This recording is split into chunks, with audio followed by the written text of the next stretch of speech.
How to transfer money from PlayStation wallet to another account in less than 2 minutes. Is it possible? Today I'm going to show you whether it really is, so you don't waste time looking for a setting that doesn't exist. The short answer is no. You cannot transfer money from one PlayStation wallet to another account.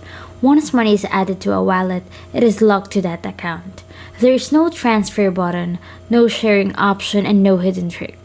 If you want to give someone money to use on PlayStation, the only real way is with a gift card.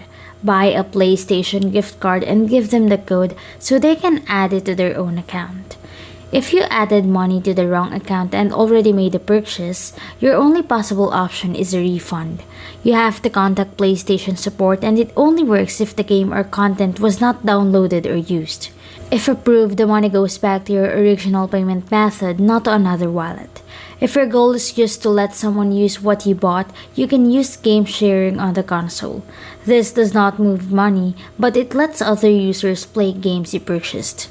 So the truth is simple. You cannot move PlayStation wallet money between accounts. Use gift cards to give funds, try a refund if you made a mistake, or use game sharing if you just want to share games.